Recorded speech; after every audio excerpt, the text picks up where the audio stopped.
Alors, je vais vous dire pourquoi je voudrais qu'on commence à se parler ce soir, parce que c'est une rencontre très particulière. Pour moi, ça me fait très très plaisir et je suis bien entendu très émue. Je vais vous raconter une histoire, parce que je vous dis toujours que tout ce que nous faisons ici, la première mission de ce lieu d'études et d'excellence, c'est bien entendu pour vous, les étudiants, les jeunes de ma salle, les autres, licence, master. C'est pour vous aider à fabriquer un avenir meilleur. Et tous les gens qui sont là ce soir sont tous, d'une manière ou d'une autre, associés à ce que nous faisons depuis pratiquement 15 ans. Seulement voilà, ça ne s'est pas fait tout seul. Et la véritable histoire, elle commence il y a à peu près 15 ans, à Paris, lorsque je suis arrivée et que j'ai dit, voilà, moi j'ai un rêve. Je discutais avec ma meilleure amie, je racontais un peu mon histoire. Ça avait l'air complètement rocambolesque et un peu surréaliste. Et elle m'a dit, écoute, je crois que c'est une idée merveilleuse, mais bon, c'est très difficile. Mais tu sais, si tu veux, ce soir, j'ai quelques amis qui dînent chez moi. Tu devrais essayer de venir. Et puis tu verras bien. Alors, je suis arrivée à ce dîner. Il y avait quelques amis. Et puis on a commencé à bavarder de ce rêve de coopération entre la France et Israël, avec des outils universitaires, académiques, universels, qui pourraient parler pratiquement à tout le monde et nous donner l'occasion d'exprimer le narratif israélien, le vivre ensemble israélien un peu différemment. Et là, il s'est passé quelque chose de tout à fait extraordinaire, parce qu'il y avait un jeune diplomate, déjà avec beaucoup d'expérience, qui était à ce dîner et qui m'a dit tout simplement, écoute, c'est oui, je pense que c'est une très bonne idée et si tu veux, moi je veux bien faire quelque chose avec vous. Seulement voilà, lui il était à la tête d'un institut déjà très prestigieux au Parlement européen, l'Institut Medbridge, et je me disais mais c'est pas possible, j'étais en train de me pincer en me disant mais pourquoi moi, pourquoi nous, etc. Et puis au fil des semaines où on a essayé de développer ensemble un concept et une idée pour voir comment on pouvait se rencontrer pour la première fois en 2004 à l'Assemblée nationale sur un colloque qui s'appelait « Les misconceptions et les malentendus entre l'Europe et le Moyen-Orient ». Alors il a fait venir des gens extraordinaires comme Anna Palacio, comme Mario Suarez, qui était dans son board à l'époque, dans son directoire, des femmes formidables comme Véronique Chemla. On a eu la chance et le bonheur aussi de pouvoir avoir un certain nombre d'invités de notre région, des Palestiniens, des Jordaniens avec qui nous travaillions tout au long de l'année. On avait Simone Veil qui avait accepté, bien sûr, d'être la présidente de notre association et qui était là avec nous ce soir-là, qui ajoutait un prestige extraordinaire. Et puis aussi Ehud Barak qui avait accepté de parler à ce colloque. Et ce colloque a été une magnifique réussite au point que les pompiers de l'Assemblée nationale ont retenu une dizaine de personnes très importantes, ceux qui avaient sponsorisé cette rencontre. Et ils ne leur ont pas permis de descendre parce qu'il y avait trop. Il y avait 500 personnes et qu'en France, on ne discute pas avec les quotas des pompiers à l'Assemblée nationale. Donc, on les a laissés dehors. Et ça nous a permis d'avoir 500 personnes à l'Assemblée nationale pour écouter ce colloque. Et tout ça, je le dois à Françoise Imray, qui est là ce soir et qui est notre invité. Et tout au long des années, cet homme qui est un diplomate hors norme, qui a été nommé par Kouchner comme ambassadeur des droits de l'homme et aussi pour la mémoire de l'Holocauste, s'est battu sur tous les fronts, du Darfour à d'autres lieux du monde où il en reste beaucoup, où il y a des conflits, où les droits de l'homme sont bafoués. Il a toujours été là, fort et déterminé. Et pas seulement, il a aussi véritablement défendu d'arrache-pied au prix quelquefois de son image de diplomate français, l'État d'Israël, dans ce qu'il croyait être son bon droit, avec toutes les réserves qui s'imposent d'un homme honnête qui pense peut-être autrement un certain nombre de sujets qui sont les nôtres en Israël, mais toujours avec énormément de générosité, beaucoup de cœur, beaucoup d'engagement, beaucoup de responsabilité, et c'est très rare. Donc il nous tenait à cœur ce soir de lui dire merci d'une certaine manière. Alors, pour lui dire merci, lui qui, à chaque fois qu'on avait quelque chose depuis ses 15 ans en Israël, m'a toujours dit, écoute, quand tu as besoin de moi, je suis là. Alors ce soir, C'est pas par besoin, c'est par amour qu'on t'accueille. Et on voulait te dire merci et te remettre un prix au nom de l'université, qui est le prix des droits de l'homme de René Cassin.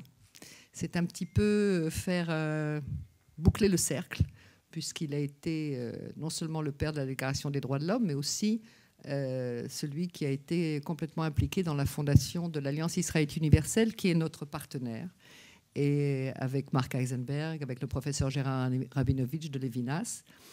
Et pour ce faire, je voulais avoir à mes côtés quelqu'un qui a lui aussi fait un parcours exceptionnel. Il a été notre ambassadeur en France, il a été notre ambassadeur aux Nations Unies, et son talent et sa personnalité ont magnifiquement contribué à l'image d'Israël, en donnant véritablement ce mélange des deux cultures, d'Occident et d'Orient, avec infiniment de chaleur, de générosité, d'attention, qui ont véritablement donné une autre image d'Israël.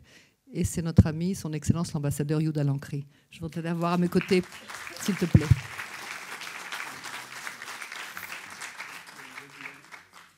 Je t'invite sur la scène et je demande à François de nous rejoindre.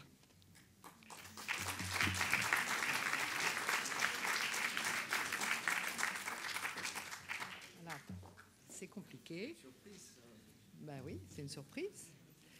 Alors, Yehuda, avec ta permission, je vais d'abord lire le commentaire. C'est un hommage à son Excellence l'ambassadeur François Imray, à la mémoire de René Cassin. Le campus francophone du Collège académique de Natania accompagne les jeunes émigrants francophones pendant leurs études et les aide à s'intégrer dans la société israélienne tout en préservant l'essentiel de l'héritage et de la philosophie politique de la France, la défense des droits de l'homme. Le campus francophone du Collège académique de Natania a décidé d'attribuer une distinction honorifique à la mémoire de René Cassin, homme politique et juriste juif français, résistant de la première heure, professeur de droit, prix Nobel de la paix, qui a contribué à la rédaction de la Déclaration universelle des droits de l'homme des Nations unies et qui a présidé la Cour européenne des droits de l'homme à Strasbourg. René Cassin présida également l'Alliance israélite universelle de 1943 à 1976.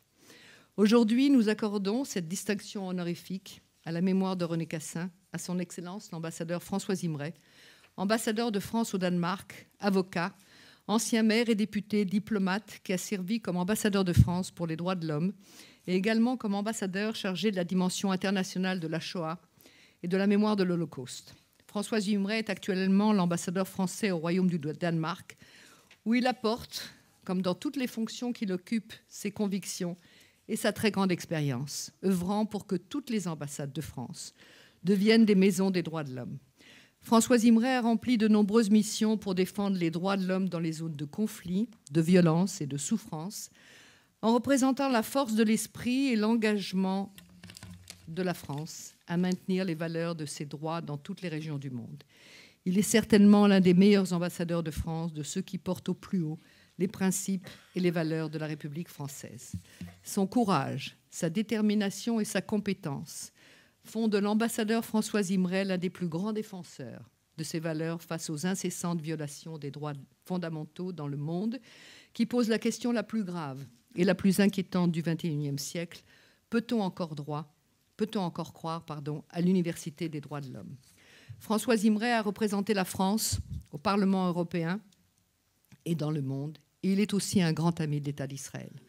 Il initia, quand il présidait le Medbridge Strategy Center, un partenariat avec le Centre de dialogue stratégique du Collège académique de Natania, et contribua personnellement, par son intelligence, son savoir et son expérience, à la réussite exceptionnelle de nos rencontres internationales tenues à Paris, pour sa contribution importante à un monde meilleur, plus juste et équitable. Le président du Collège académique de Natania, le professeur Yaakov Hart, son gouverneur, le professeur Tzvi Arad, et la présidente du campus francophone, Claude Grundmann-Breitmann, ont décidé de décerner à l'ambassadeur François Imray une distinction à la mémoire de René Cassin le jour de sa conférence dans le cadre du campus francophone du Collège académique de Natania.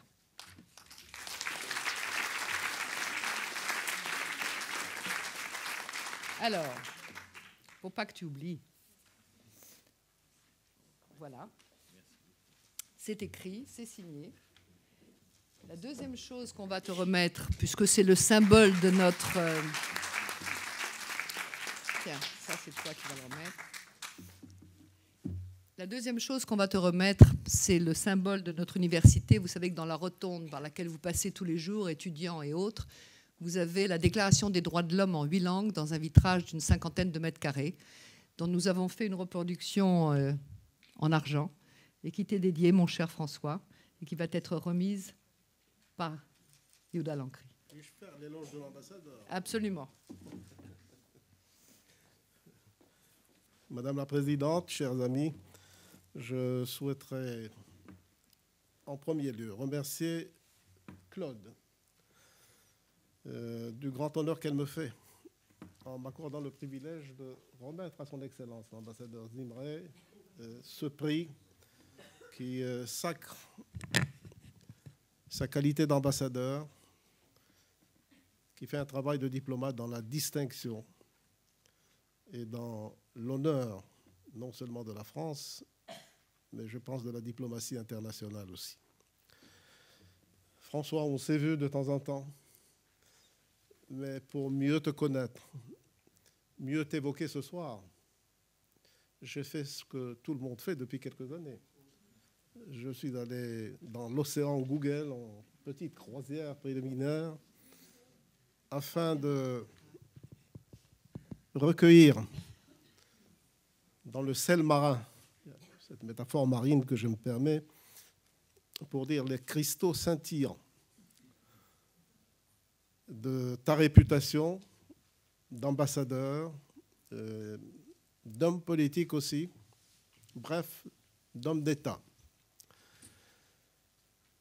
Vous avez émergé à la diplomatie après des acquis politiques d'élu local, maire du petit Quevilly, puis ensuite député européen, et vint la nomination de Nicolas Sarkozy, qui vous l'accorde tout en étant un homme de gauche, un socialiste, dans l'esprit d'ouverture qui prévalait à l'époque, avec Bernard Kouchner comme ministre des Affaires étrangères. Et pendant ces 5 années de sacerdoce ambassadorial dans les droits humains, les droits de l'homme, vous allez faire 120 missions, pas moins que 120 missions, dans des régions conflictuelles, de tensions et de violences, dans ce que vous appelez vous-même la topographie du malheur. Et dans ce malheur, puisque vous allez poser la question tout à l'heure et essayer d'y répondre, peut-on encore croire à l'universel? Vous avez cru à l'universel. C'est du moins mon présupposé. Vous le dites, l'universalité de l'aspiration à la dignité humaine n'est pas un concept abstrait. Vous avez, dans votre livre, dit que vous avez retrouvé et vu le même visage partout. Là où vous avez rencontré des mères souffrantes, elles avaient les mêmes modes d'expression, les mêmes mots, elles véhiculaient les mêmes sentiments. Donc, pour vous, l'universalité prend forme et n'est plus un concept. Je tiens à rappeler tout ceci parce que, en essayant de vous évoquer dans la justesse et la rigueur du propos, je me souviens de ce qu'a dit de vous l'ancien Premier ministre et certainement votre ami, Bernard Cazeneuve. Il vous décrit comme étant un esprit rigoureux et sincère, totalement indépendant, qui ne s'engage pas à demi-teinte. Quand un homme comme Cazeneuve le dit, cela rappelle aussi votre attachement à l'État d'Israël, ce que vient d'évoquer la présidente Claude Breitman. Il y a, de façon sous-jacente, dans ce constat de Bernard Cazeneuve, que j'avais eu le plaisir de rencontrer pour la première fois en tant que ministre délégué aux affaires européennes au Conseil de l'Europe à Strasbourg. C'était le premier forum mondial de la démocratie. J'y suis arrivé un peu comme ça parce que l'ambassade d'Israël souhaitait avoir quelqu'un et m'a rappelé au service diplomatique. Et pendant l'une des marges de cette conférence, on a échangé un petit brin de discussion avec Bernard Cazeneuve qui me disait « Je suis très attaché au peuple juif et à Israël, au point que mes amis et mes proches me surnomment le rabbin. » Alors peut-être avez-vous surnommé aussi le rabbin. Cela veut dire que par-delà votre travail au niveau des droits de l'homme, et vous avez cet illustre devancier qui aujourd'hui est nommé pour votre distinction, c'est le président René Cassin, rédacteur principal de la Déclaration universelle des droits de l'homme. Chouraki dira il la voulait universelle et non point internationale, parce qu'elle touche d'abord à la personne humaine avant de toucher à l'État. Donc, dans les pas de cet illustre devancier, vous avez fait une mission remarquable pendant 5 ans qui vous sacre comme l'un des grands représentants de la diplomatie française, de la France et de ses valeurs. Je voudrais dire à la présidente Claude Breitman toute ma considération pour ce choix tout à fait pertinent de l'ambassadeur Zimré, dont le nom a une racine hébraïque bien évidente.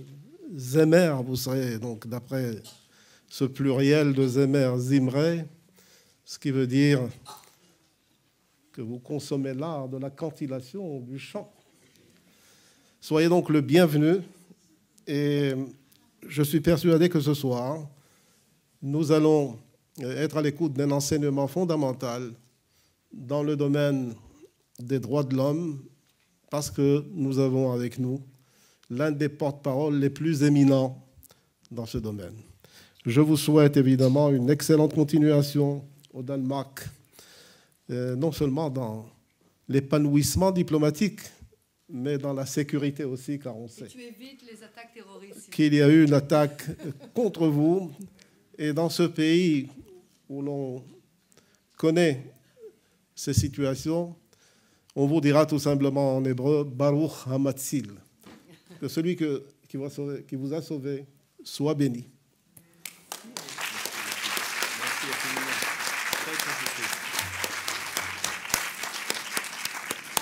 Là, tu vas me mettre en photo là-bas avec Yehuda. Voilà. Du bon côté, mais l'ambassadeur du bon côté pour qu'on puisse le voir. Voilà.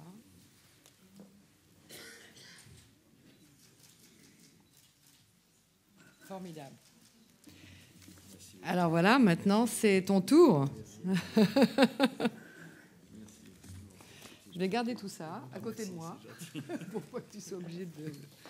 Tu as de l'eau là-bas et tu... Voilà, c'est à ton tour.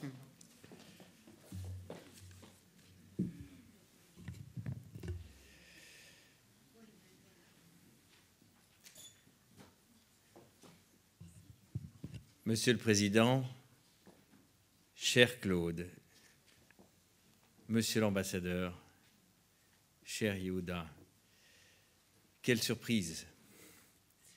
C'était vraiment une surprise. Je précise pour nos amis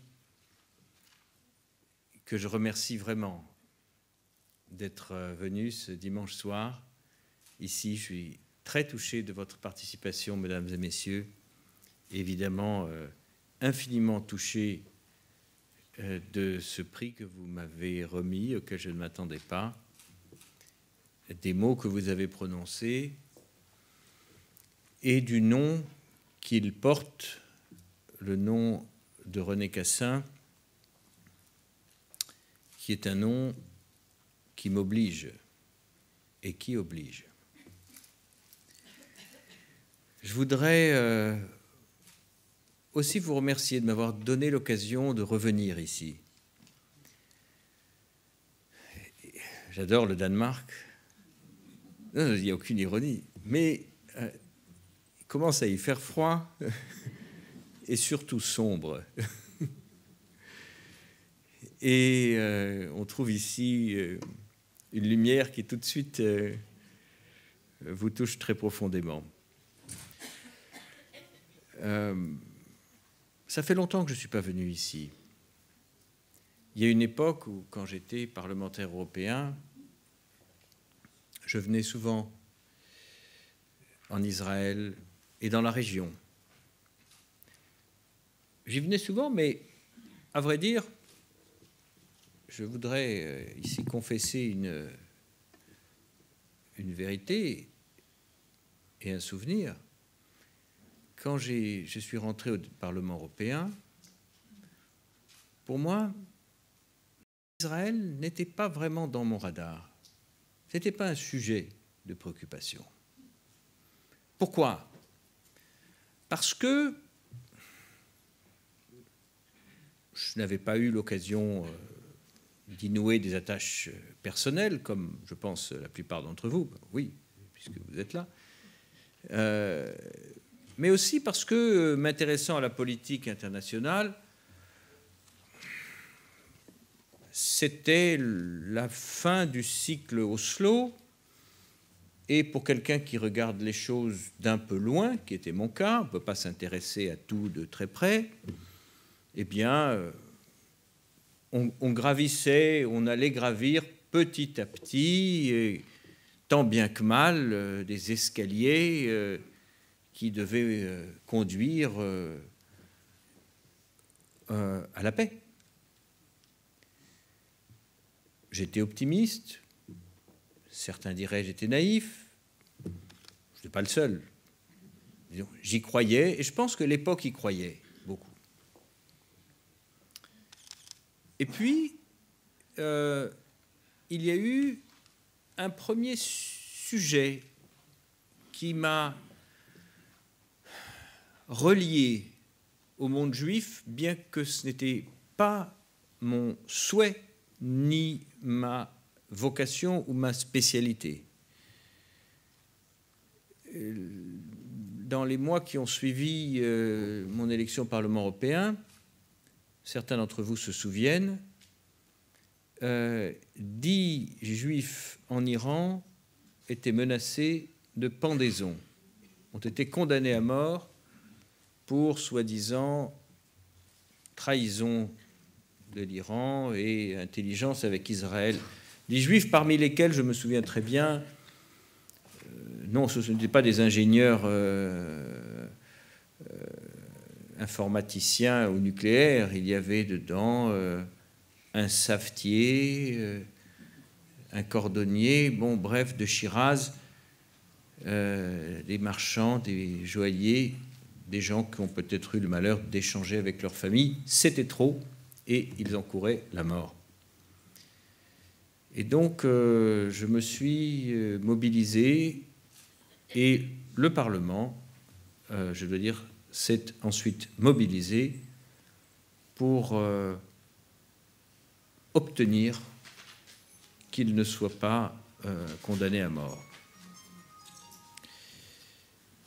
Et puis, ça a été le lancement de la seconde intifada.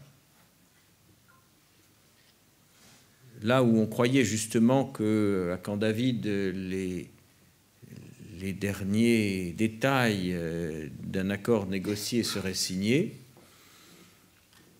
c'est la table qui a été renversée. Les prisons dans lesquelles des terroristes avaient été enfermés, y compris par l'autorité palestinienne, ont été ouvertes, et le déchaînement d'une violence considérable qui a fait plus de peut-être 400 ou 500 morts dans des attentats en Israël dans les années qui ont suivi, et 10 fois plus de victimes blessées à vie. Et ce que je voyais à ce moment-là au Parlement européen, c'est que les bombes explosaient ici, dans ce pays, mais que la compassion allait ailleurs.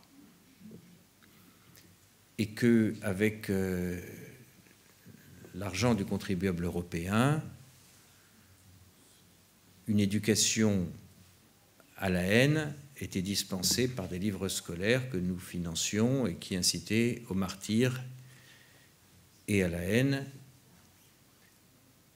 Et l'individu que j'étais à ce moment-là, pas spécialement voué à s'impliquer sur ce type de sujet, a considéré de son devoir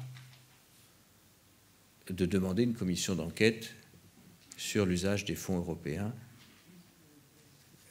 à l'époque d'Arafat. Mais aujourd'hui, beaucoup de temps a passé. Quand on parle de corruption dans l'autorité palestinienne à l'époque, tout le monde vous dit c'est une évidence. Oui, c'est une évidence aujourd'hui. Enfin, d'en parler aujourd'hui, je parle de cette époque surtout, que j'ai connue. Mais à l'époque, le dénoncer, c'était blasphémer. Et moi, j'avais blasphémé. Et je sais le prix payé quand on blasphème. C'est celui de l'exclusion. Et j'ai pu mesurer, dès cette époque-là, en venant souvent, une chose qui m'a beaucoup frappé. C'est que c'est d'abord l'incompréhension des réalités du terrain par ceux qui en parlent, l'appropriation d'un conflit par des tiers qui lui sont étrangers et qui choisissent leur camp, ce qui n'aide pas à sa résolution, et un phénomène tout à fait singulier que je crois n'avoir vu qu'ici, et pourtant vous l'avez rappelé, cher monsieur l'ambassadeur, des zones de conflit depuis, j'en ai vu beaucoup. Mais quelque chose de tout à fait particulier, c'est que ce conflit, plus on s'éloigne de son épicentre, c'est-à-dire de la région, où nous sommes ce soir, plus il est passionnel. Et on entendait à Paris, à Londres et au Parlement européen des outrances que je crois que vous n'avez jamais entendues ici de certains Palestiniens. Parce qu'il y a une appropriation et une amplification par les tiers et qui n'a pas aidé à sa résolution. Aujourd'hui, donc, je reprends le fil de mon propos, essentiellement improvisé, je vous préviens. Je reviens, et je reviens très modestement parce que, riche d'autres expériences, mais avec le sentiment d'avoir beaucoup moins de clés de compréhension de l'état de la société israélienne que j'en avais lorsque je venais très régulièrement, il y a une dizaine d'années. Je venais souvent, vous me voyez souvent ici, dans le coin. Aujourd'hui, je ne sais pas, mais j'attends beaucoup de vous, de vos questions, de vos remarques pour mieux saisir la situation et quels sont les espoirs. Espoir, pourquoi? Pas par naïveté, mais par devoir. Parce que si on n'a pas d'espoir, autant plier bagage. Et comme on ne va pas plier bagage, il faut espérer, même si on n'a pas envie d'espérer, on n'a pas le choix. Parce que sans espoir, il n'y a pas de chemin qu'on dessine. Et je vois ici des générations mélangées, ce qui me fait très plaisir. Et je pense que le devoir des plus anciens, c'est certainement pas de céder au désespoir, mais de tracer une ligne pour les plus jeunes. Donc, je n'aurai pas la prétention de vous délivrer mon analyse de la situation ici, et ce d'autant que la voix de la France ici, aujourd'hui, et ce n'est pas moi, et ni aujourd'hui ni demain, je vous rassure, ce n'est pas moi, il y a une ambassadrice de France qui fait très bien cette mission, et dont c'est la mission, et qui est une diplomate très, très expérimentée. Non, je suis venu vous parler de ce que j'ai vécu et de ce que cela m'a inspiré depuis qu'on ne s'est pas vu, en fait. C'est-à-dire ces années à parcourir le monde, dans des endroits que je vous recommanderais pas forcément pour les vacances, pour la plupart. Et puis, bien sûr, ce que m'a inspiré cet événement que j'évoquerai rapidement, parce que ici, le terrorisme, il n'y a pas un Israélien qui ne sait pas ce que c'est. Et donc, c'est avec beaucoup de pudeur que, je veux dire, nous parlons le même langage. L'ironie de la vie fait que, dans le paisible Danemark, je pensais non pas tourner le dos, mais poser mon sac après des années sur des terrains difficiles, à voir des choses qui ne sont pas forcément agréables à voir. Et le plus difficile n'est pas de les voir, c'est surtout l'impuissance ou le sentiment de ne pas pouvoir pousser un cri comme le ferait le reporter de guerre, le journaliste,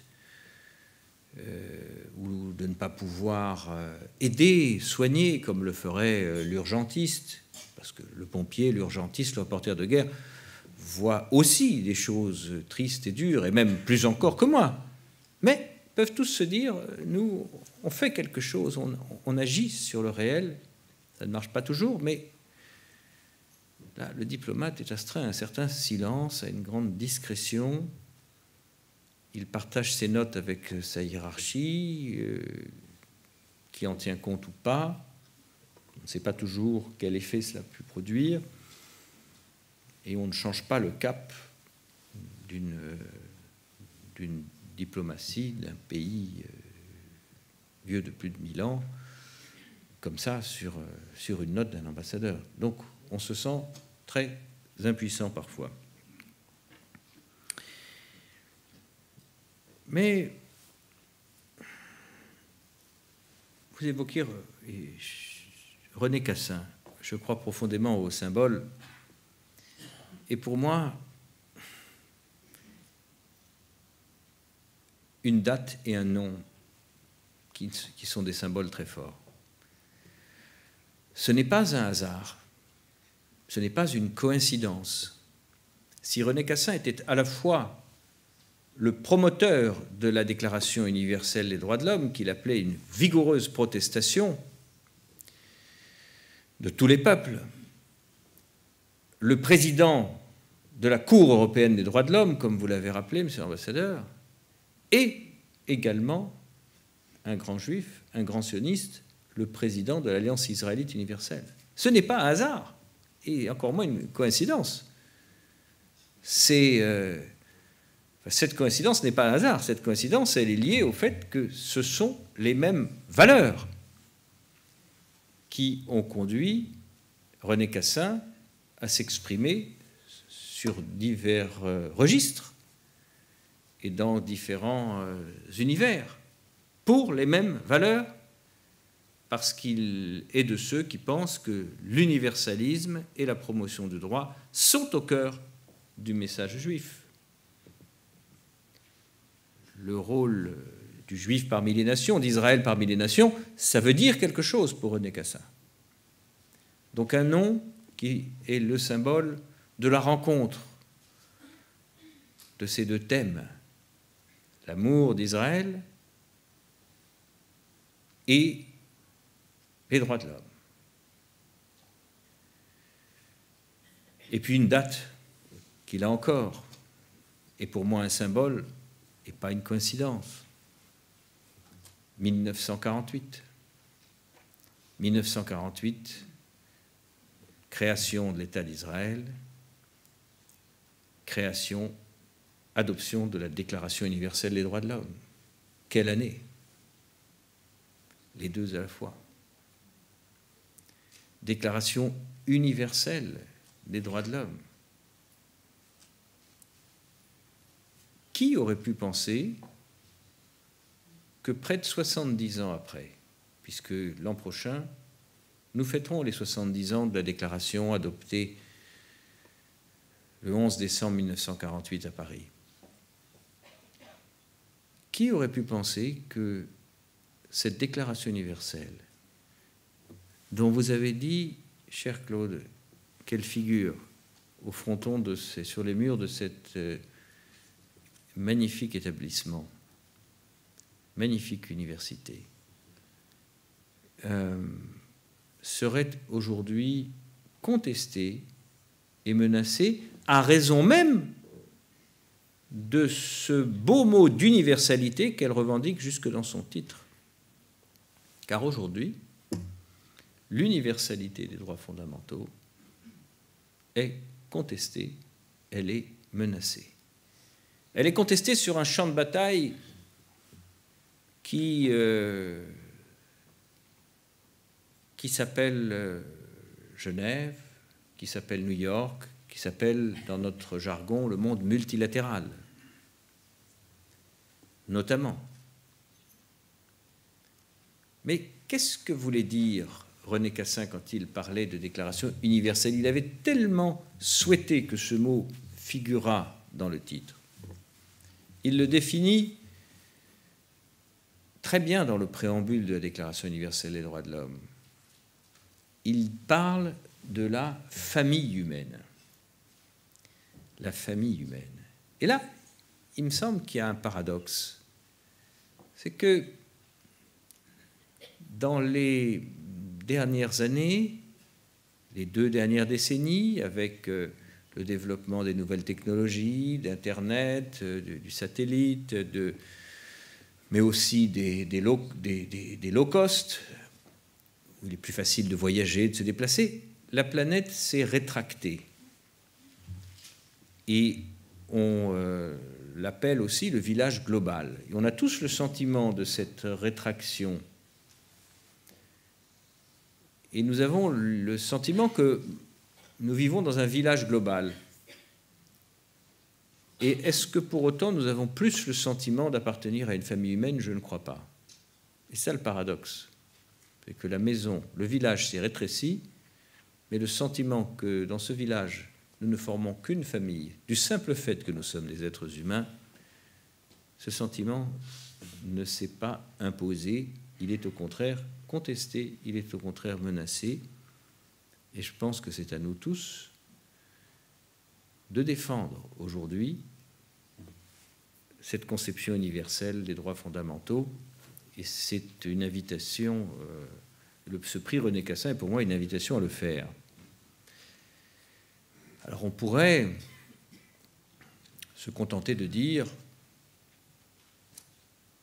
qu'il n'y a pas de débat, parce qu'après tout, cette déclaration a été adoptée par une très large majorité des nations en 1948. Oui, mais 1948, c'était un autre siècle.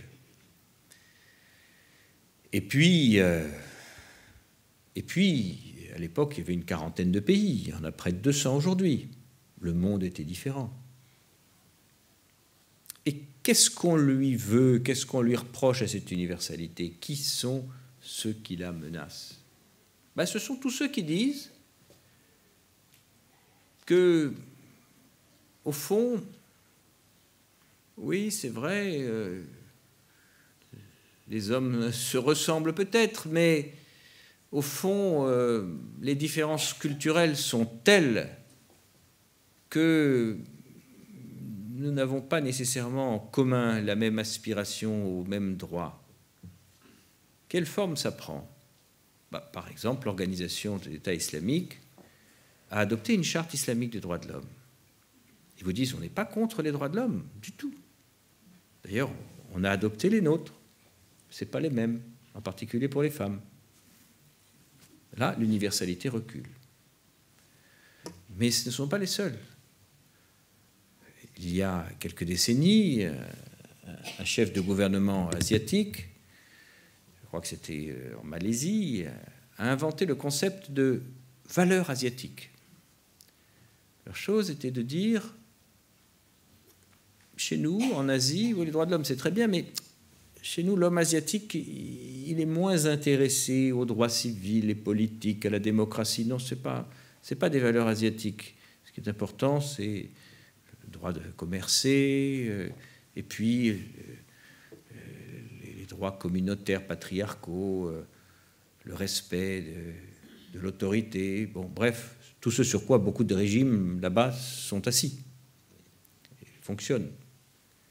Donc évidemment, la Déclaration universelle des droits de l'homme, basée sur l'idée qu'il y a des individus qui ont des droits, et notamment le droit de dire leurs mots sur les affaires publiques, ne fait pas l'affaire de tout le monde. Donc eux aussi, aujourd'hui, contestent à voix haute l'universalité des droits de l'homme.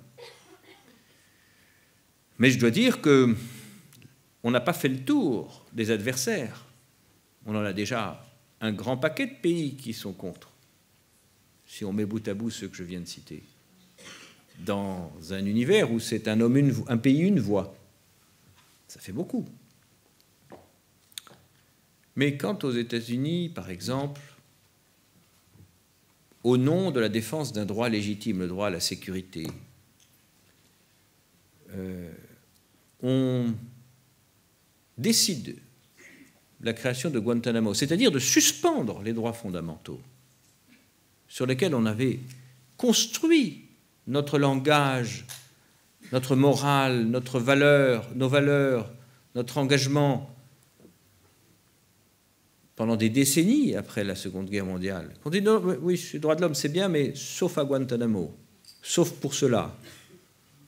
L'universalité est tout autant menacée, et on ne dira jamais assez le mal que ce moment a fait à l'universalité des droits de l'homme. Ça nous complique les choses aux Nations Unies. Parce qu'aujourd'hui, quand on essaye de rappeler tel ou tel pays à ses obligations, on a tout fait de nous dire « oui, mais attendez, vous les Occidentaux, là, quand ça vous arrange, vous les mettez entre parenthèses. » Parce que qu'est-ce que c'est que Guantanamo, si ce n'est une parenthèse, que d'ailleurs on ne ferme pas, parce qu'une parenthèse, en général, ça s'ouvre et ça se ferme, et je ne l'ai pas vu refermer. Donc, Guantanamo, c'est les droits de l'homme en suspendus, caducs, comme dirait l'autre.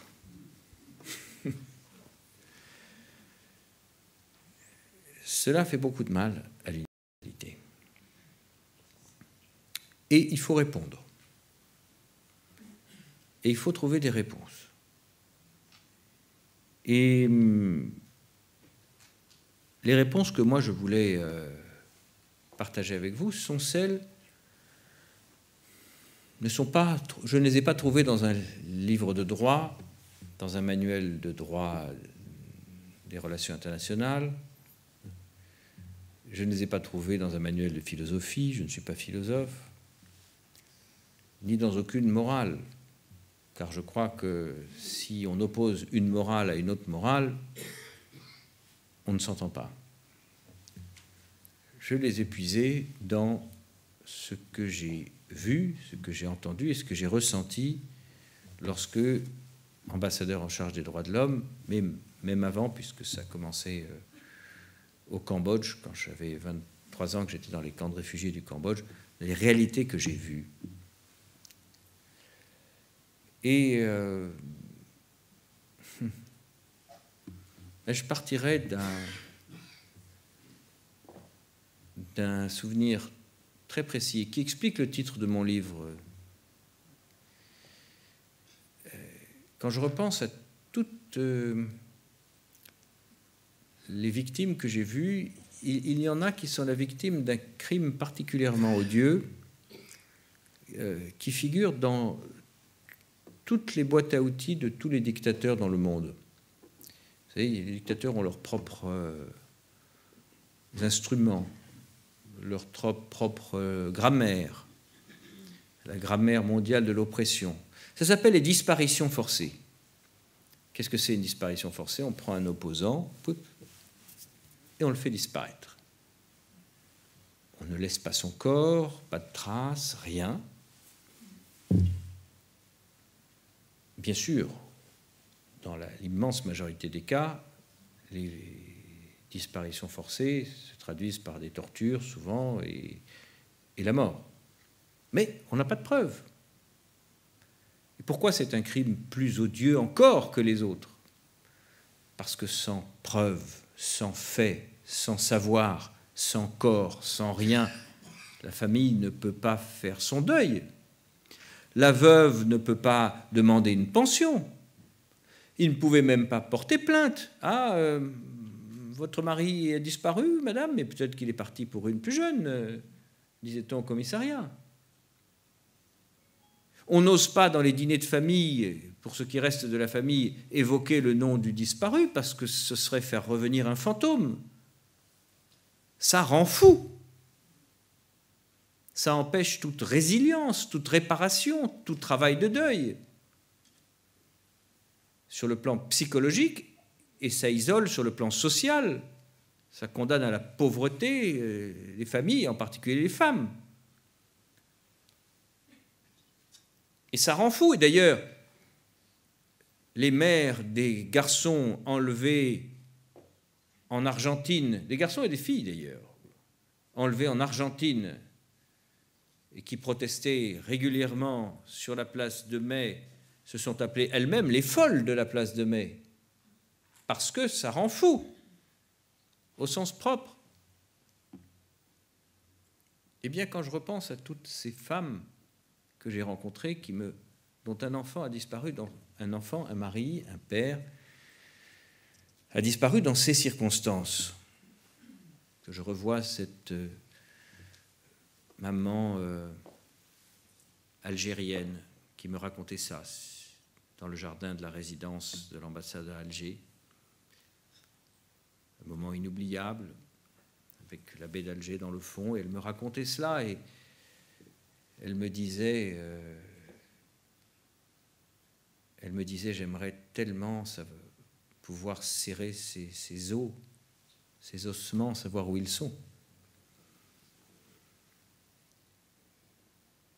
Je repense à cette femme en Bosnie, dont le fils avait été, pareil, enlevé, et dont on dit que le corps a été laissé dans une forêt. Oui, mais comme la forêt a été minée, personne ne peut y accéder. Et qui me dit cette phrase que je n'ai pas oubliée, avec un ton qui ne cadre pas du tout avec le contenu de ses propos. Elle me disait « Ah, j'aimerais tellement que mon fils soit dans un charnier. » Il faut entendre ces phrases-là. Mais il n'est pas dans un charnier, il est laissé aux animaux sauvages et à la forêt. Une maman tchétchène dont le fils venait juste d'être enlevé 15 jours avant ma visite. Une fille et une femme libanaise rencontrées à Beyrouth. La fille me disant « Cela fait 25 ans que je n'ai pas dit « papa », que je n'ai pas prononcé ces mots-là. Ces visages rencontrés aussi au Congo, en Birmanie, bref, en Tchétchénie, j'en ai parlé, partout dans le monde. Quand je repense à tous ces visages, ce sont les mêmes mots, ce sont la même expression. C'est comme si j'avais vu partout le même visage, c'est le titre de mon livre. J'ai vu partout le même visage. Et je pense en particulier à une attitude qu'ils ont tous. Et vous verrez que ça nous rapproche de ce que je disais en introduction et d'Israël. Plusieurs d'entre elles m'ont sorti la photo du disparu. Certaines, c'était le cas notamment en Colombie et en Tchétchénie et au Liban, portaient la photo avec une ficelle. Et en même temps qu'elles me montraient la photo de leur fils, elles ne pouvaient pas s'empêcher de le caresser du bout des doigts. Ce geste-là m'a rappelé un autre geste que j'avais vu dans une autre vie, il y a 15 ans, quand j'étais au Parlement européen, et quand nous avions invité à une commission du Parlement, justement pour montrer les réalités de ce que vivait Israël, des victimes du terrorisme israélienne. Et il y avait des victimes, il y avait le papa d'une fille disparue dans l'attentat de la pizzeria Sbarro, je m'en souviens très bien, qui en parlait comme si elle était là, il la faisait... Et puis il la faisait revivre par ses mots, là, dans la pièce. Et puis il y avait un père qui était là. C'était même assez cruel de l'avoir, je trouve, de lui avoir imposé ce voyage 3 semaines peut-être après l'horrible attentat dans lequel ses 2 petits-enfants et sa femme ont été tués dans un kibbutz progressiste. Vous vous souvenez certainement, je me souviens du nom de ce monsieur aussi. Et les enfants, la mère a été abattue, ou les enfants ont été abattus à travers la mère, qui essayait de les protéger. Eh bien, lui aussi, ce jour-là, inoubliable pour moi, il caressait, pendant que nous parlions, il caressait les visages avec le bout de son doigt. C'était le même geste que j'ai vu en Algérie, au Liban et ailleurs, et au Congo. Bref, les droits de l'homme universels, ce n'est pas un concept de juriste, ce n'est pas une invention de philosophe, ce n'est pas quelque chose d'abstrait, c'est une réalité qu'il faut défendre, parce que si les droits de l'homme sont universels, c'est tout simplement parce que l'être humain est universel dans ses souffrances et dans son aspiration à la dignité, et que partout, il a droit au respect de ses droits fondamentaux. Et c'est ça le message de René Cassin. Et c'est pourquoi il faut se battre aujourd'hui pour défendre bec et ongle cette notion d'universalité des droits de l'homme. Partout où elle est menacée, et y compris dans nos propres sociétés.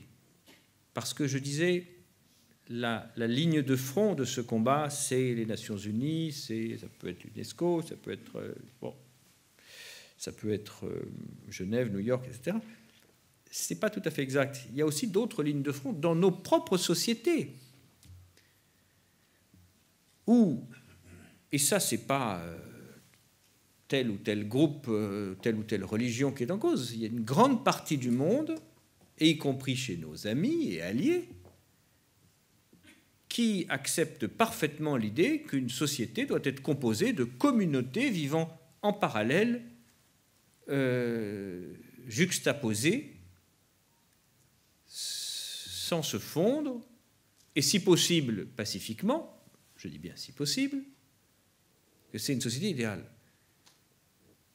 Quand j'étais jeune, d'ailleurs, on m'apprenait au lycée que les États-Unis étaient un melting pot. Et je réalise chaque jour à quel point cette expression est fausse. C'est un pot, oui, il y a effectivement, c'est un chaudron dans lequel c'est une grande marmite dans laquelle il y a beaucoup de communautés. Mais melting, est-ce qu'il se mélange vraiment? Et le monde aujourd'hui,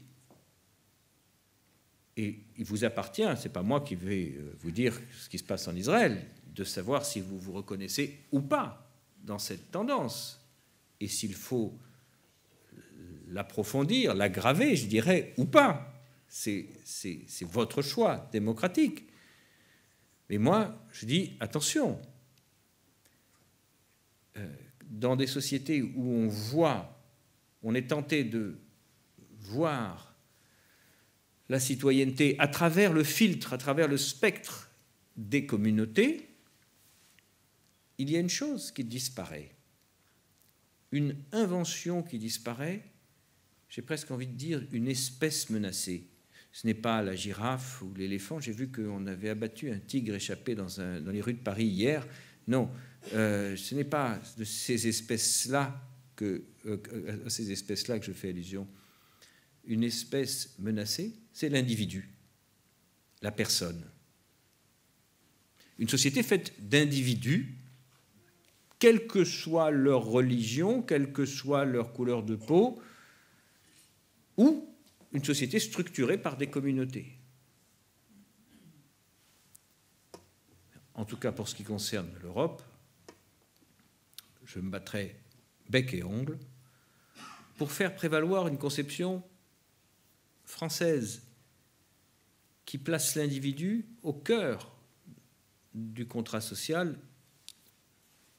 Et je me souviens d'ailleurs de ce qu'avait dit au moment de l'émancipation des Juifs,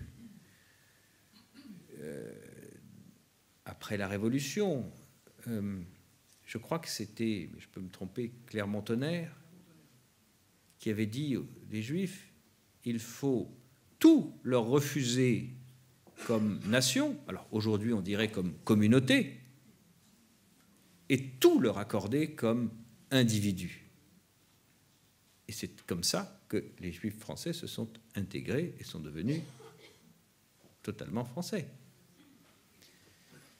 Mais je pense que cette vision communautariste est quelque chose qui circule partout dans le monde et qui menace la conception exigeante que nous pouvons avoir de ce qu'est un individu, qui est le fruit de siècles de batailles pour les droits fondamentaux,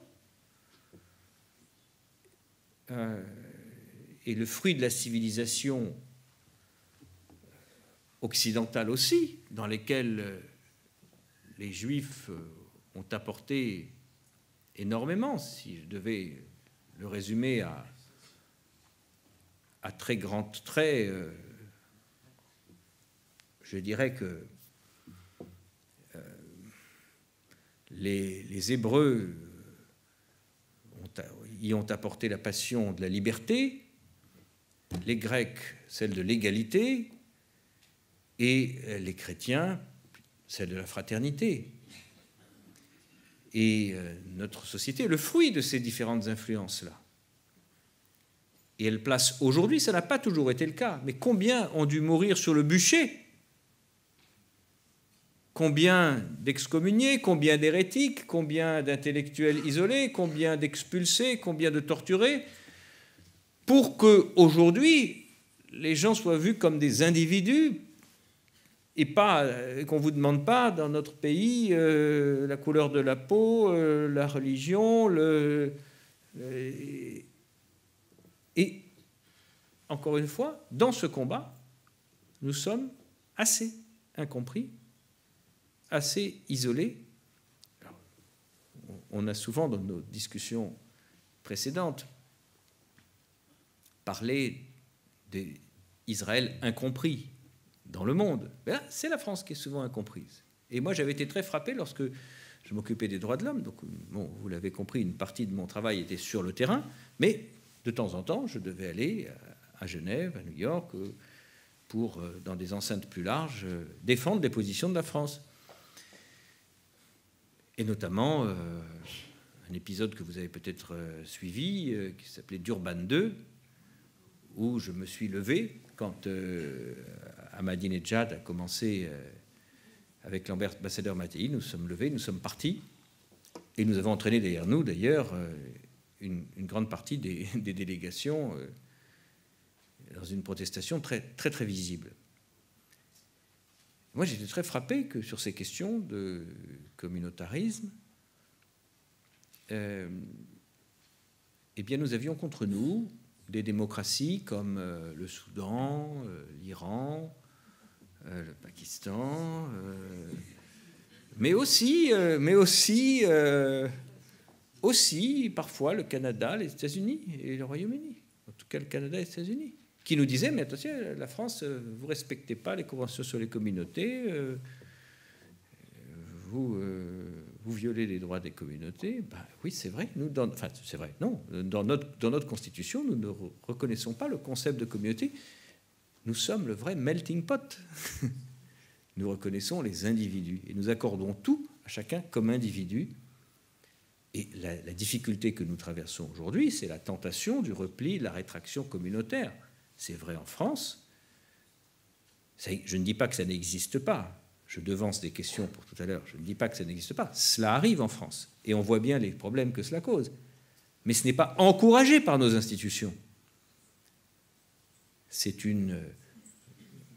Ça affecte notre pays. C'est presque une maladie que nous avons contractée, cela. Mais ce n'est pas quelque chose que nous encourageons, c'est quelque chose que nous combattons. Alors que d'autres pays l'accueillent bien volontiers et considèrent que c'est l'idéal d'une société moderne ou postmoderne, c'est une société faite de 1000 communautés où finalement...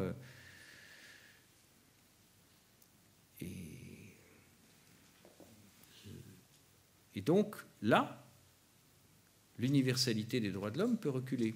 Pourquoi ? Quand on voit certains tribunaux, je lisais ça récemment, je ne sais pas si c'est vrai, mais que dans certains cas, au Royaume-Uni par exemple, les tribunaux locaux peuvent appliquer la charia. Mais ce n'est pas que au Royaume-Uni, ça arrive dans d'autres pays. Ben là, je pense que c'est un problème d'universalité des droits fondamentaux. Donc, je pense que l'universel, c'est vraiment le combat qu'il faut mener et qu'il faut mener ensemble. Le hasard de la vie, je le disais, a voulu que ce qui n'est pas arrivé, qui aurait pu arriver en Irak,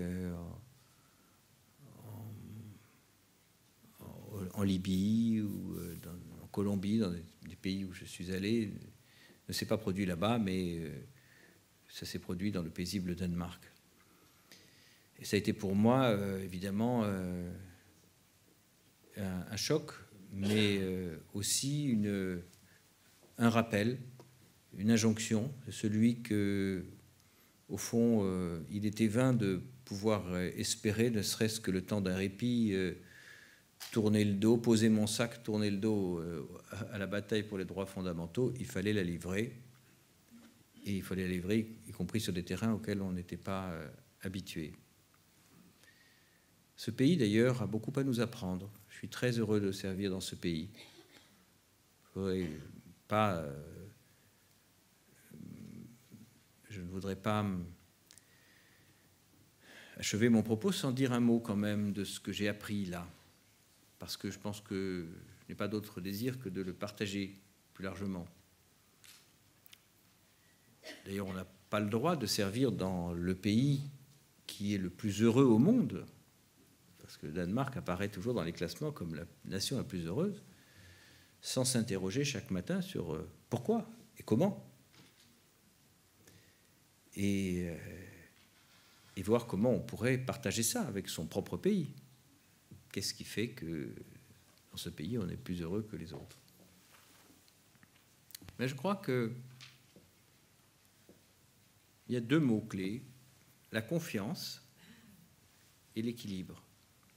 Nous vivons dans un monde de défiance, dans un monde de méfiance, dans un monde de contrôle et dans un monde qui glorifie les excès, qui valorise les superlatifs. Ouvrez la télévision, mettez CNN, je vous fais un pari. Quel que soit l'orateur, qu'il vous parle de sport, de culture, culture c'est assez rare, de culture, de sport, de politique, vous entendrez dans les 2 premières minutes un de ces mots: amazing, fantastic, great, incredible, outstanding, awesome. Bref, on est dans un monde qui valorise les excès.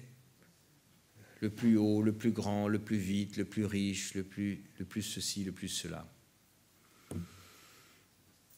Est-ce que ça nous rend plus heureux? Ça détruit la planète, ce culte de la performance.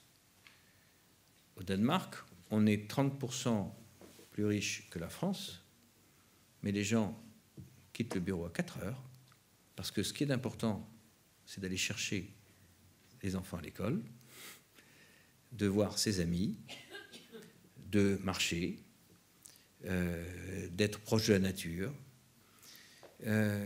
On équilibre donc entre le temps personnel et le temps professionnel, équilibre entre l'industrie, pays très industriel, et en même temps, vous pouvez respirer un air pur, parce que l'essentiel de l'électricité est produite par les... non pas les ventilateurs, mais les éoliennes.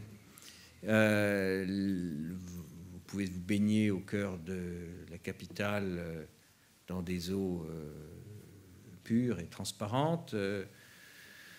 Vous écoutez le silence parce que 70% des déplacements en ville sont sans voiture, 50% sont en vélo, y compris l'hiver. Les garçons vont au lycée sous la neige. Et puis les gens sont moins matérialistes. Pour eux, ce qui est important, ce sont surtout ces moments proches de la nature. Ça c'est essentiel. Une approche de l'éducation aussi, qui est tournée vers l'épanouissement de l'enfant et pas vers une sélection par l'échec. Le sujet, c'est pas de savoir dans quoi l'enfant a échoué, c'est de savoir dans quoi il est bon et qu'est-ce qu'il aime, et lui laisser le temps de le savoir. Donc au final, ça fait des gens plus sereins, plus heureux, et une éducation aussi qui apprend les valeurs, pas simplement des connaissances, mais aussi le courage, ça prend l'école, l'empathie, ça prend l'école. Et je pense que c'est très enraciné dans leur mentalité. Ce n'est pas pour rien que c'est un peuple qui a organisé le sauvetage des Juifs. C'est d'ailleurs l'un des seuls peuples qui a reçu le prix, pas le prix, le titre de juste parmi les nations, en tant que peuple. Et le roi Christian X avait menacé de porter l'étoile jaune. Et la quasi-totalité des Juifs danois ont été ainsi sauvés durant la Shoah. C'est suffisamment rare pour être souligné. Le respect, les équilibres, le courage, la confiance. La confiance, c'est quelque chose dans lequel on n'est pas habitué. L'autre jour, je voyais un Français de Copenhague qui était allé chercher un document à la mairie, un document d'état civil ou d'urbanisme, comme ça peut toujours nous arriver. Et puis il demande le document en français. L'agent lui dit, l'agent municipal, je suis désolé, moi je sais le faire en danois ou en anglais. Ah, mince alors. Bon, je vois que ça vous embête, on va faire autrement, je vous fais confiance, je ne connais pas le français, vous l'écrivez, je mets le coup de tampon. Mais ils ne sont pas naïfs. S'ils font confiance, c'est qu'ils savent qu'ils peuvent faire confiance. Et ça, c'est intéressant. Pareil, vous trouverez en dehors des cafés, des restaurants, des magasins, des poussettes avec des bébés sur les trottoirs.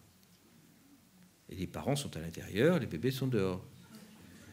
Et vous n'avez pas peur de laisser le bébé dehors? Il y a quand même des gens qui passent dans la rue. Mais justement, il y a des gens qui passent, donc j'ai pas peur. S'il y avait quoi que ce soit, les gens s'en occuperaient, ils me préviendraient, ils remettraient la couette, enfin, ils feraient quelque chose. C'est de confiance. Je ne dis pas qu'on peut tous devenir comme ça du jour au lendemain, en Israël ou en France, mais en tout cas, ça existe. Et ça existe, et je vous assure qu'être exposé à ça, ça vous donne envie d'en parler, de le raconter, parce que c'est tout simplement une façon d'espérer aussi et de dire aux jeunes, tout ce qu'on sait, et je me tourne vers les plus jeunes, tout ce qu'on sait, c'est que le monde tel qu'il va, c'est-à-dire structuré vers une société de la performance, basée sur la consommation, ce monde nous conduit à une impasse. Et on l'a suffisamment dit au moment de la COP 21, il ne faut pas lâcher la pression. Car après tout, le judaïsme et les valeurs propres au judaïsme, c'est aussi la vie. Et la vie, et toute cette histoire commence aussi avec l'arche de Noé. Et nous assistons tous les jours à la disparition des espèces, à la destruction de la vie sur Terre.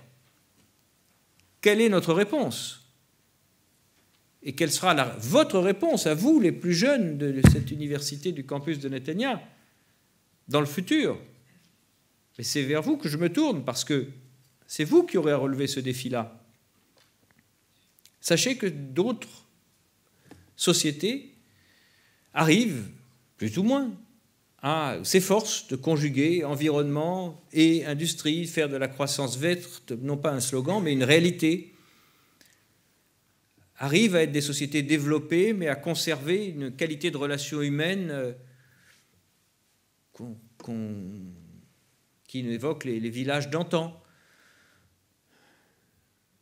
Eh bien, je crois que ce sont tous ces petits équilibres si fragiles dans la globalisation qu'il faut savoir préserver quand on les a ou reconquérir quand on ne les a pas. Mais pour les conquérir, il faut encore savoir qu'ils existent et que c'est possible. Notre rôle, c'est quand même de vous dire que même si le monde peut être à bien des égards assez désespérant, un autre monde est possible. Et là, encore une fois, c'est pour moi pas un trait de naïveté, mais un devoir moral que de vous stimuler, de vous dire inventez donc, et je sais qu'on est ici dans une terre d'invention, de fertilité et d'universel, inventez donc des solutions pour l'humanité qui en a extrêmement besoin. Je crois que la caractéristique du temps présent, c'est l'imprévisibilité de notre monde. Jamais, peu auraient pu prévoir ou avaient prévu les crises ou les événements qui ont affecté la marche du monde dans les dernières années. Jamais le monde n'a été aussi peu prévisible. Lorsque je suis venu ici la première fois au début, tu le rappelais, cher Claude, il y a 15 ans, eh bien, je n'imaginais pas le Brexit. Nous travaillions à ce moment-là sur la Constitution européenne et je n'imaginais pas qu'un pays européen et lequel en sortirait. Nous n'imaginions pas Trump, nous ne pouvions imaginer les printemps arabes et toutes leurs conséquences. Nous vivons dans un monde extrêmement imprévisible, malgré tous les moyens de communication et les moyens technologiques que nous avons. La technologie est utile, mais la technologie ne nous sauvera pas. Ce qui nous sauvera, ce sont les valeurs, ce sont ces principes fondamentaux que René Cassin incarnait si bien et que vous portez magnifiquement ici à Netanya. Je vous remercie.